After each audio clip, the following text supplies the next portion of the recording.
the section in which Nora learns two things and we feel bad for Dr. Ran. In this video, I'll try to capture the spirit, dare I say magic, of my literature classes. But of course, since you're not here with me, I will never know how many of you are actually with me on this wondrous journey in which we learn how to appreciate the masterwork, A Doll's House. So, in an alternative universe, we'd be happily reading and analysing the final pages of Act 2 together right now, but alas, much like our main character, we find ourselves trapped in our homes, so this is the best we can do right now. But let's get down to business. I'll first summarise what happened before, and then I'll try to shed some light on some of the key passages you've had to read for last Friday, hopefully also answering any questions you might still have. So, without further ado,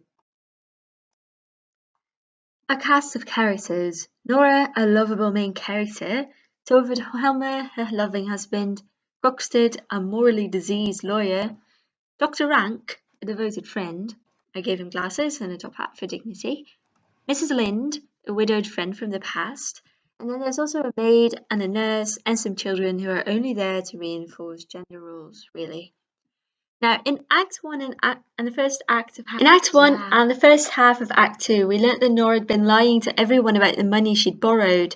Our evil antagonist Croxted had found out about Nora's falsifying her father's signature and threatened her a few times, fearing for his own post at the bank, because really, nobody likes him. Now, Nora's situation grew more dire when it was revealed that Helmer, newly turned manager of the bank, was going to offer our unfortunate widow Mrs. Lynde Croxted's position. With the Christmas tree dismantled, Croxted blackmailing her, Helmer refusing to listen to his little Skylark's urgent pleas not to fire him, and then sending a letter doing just that, a party upstairs to prepare for, and some tambourine skills to practice, poor Nora's problems are piling up, and she is growing desperate. Oh, for some help, some way out of it! The doorbell rings. Dr. Rank! Anything rather than that! Anything, whatever it is! She puts her hands over her face, pulls herself together, goes to the door and opens it. Rank is standing without, hanging up his coat. During the following dialogue, it begins to grow dark. We already discussed the significance of the onset of darkness in class, but that doesn't stop me from pointing it out again. In this darkening atmosphere, Nora learns two things. Number one, she learns that Rank is about to die and seems awfully unconcerned about it. Classic Nora, right? If you've got your own problems to deal with, why care about others? In this passage, it becomes clear that for a few seconds, Nora was scared that Rank had found out about his secret. But fortunately, he was just talking about his own impending death. Poor Rank. Nora once again does not want to face reality and actually tries to shut out his voice telling her of his condition.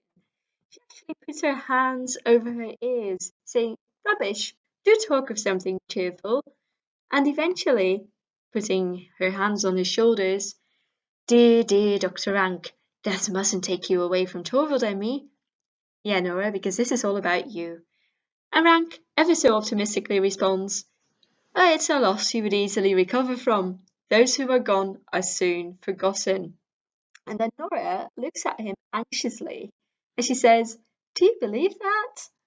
Now, the interesting thing here is that Nora is so anxious about it. Why is she so anxious here? Is she worried about Dr. Rank? Now, let me remind you of a few things that we've read before.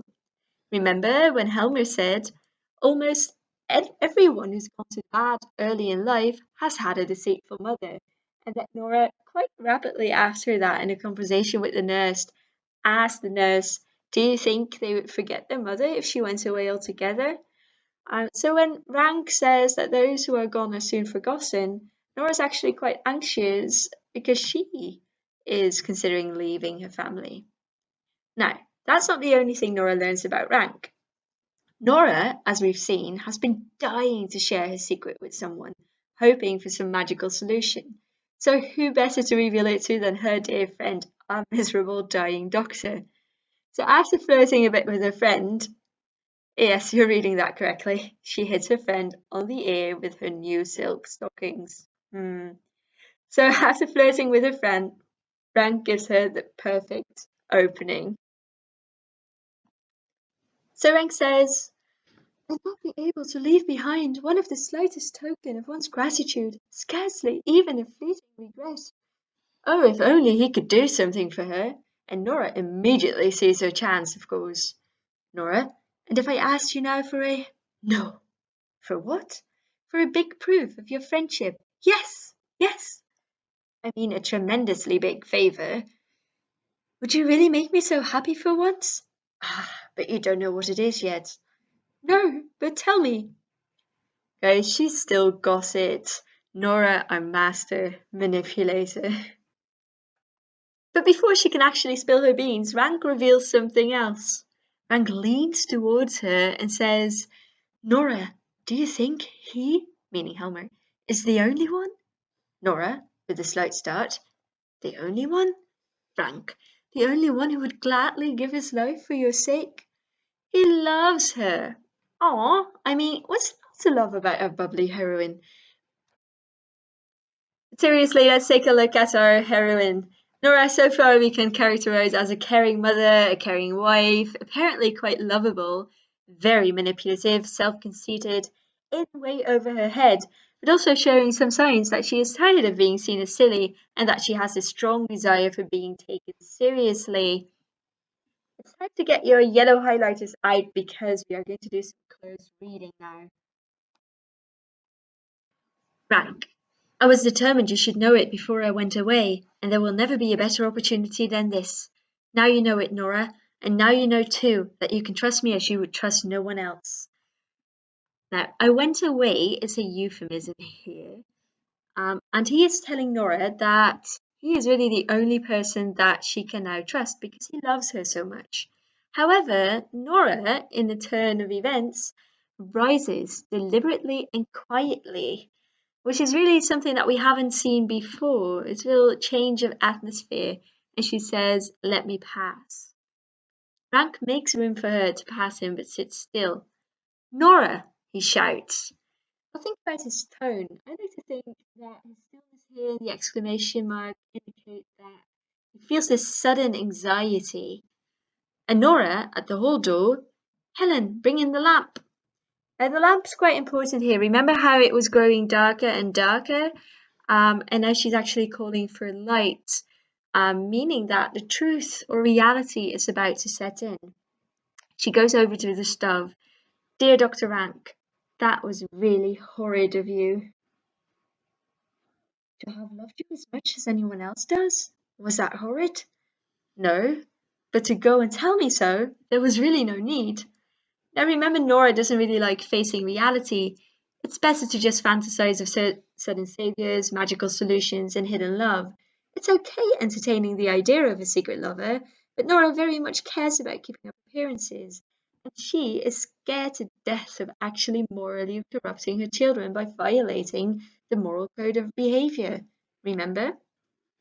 Now Rank says, "What do you mean? Did you know?"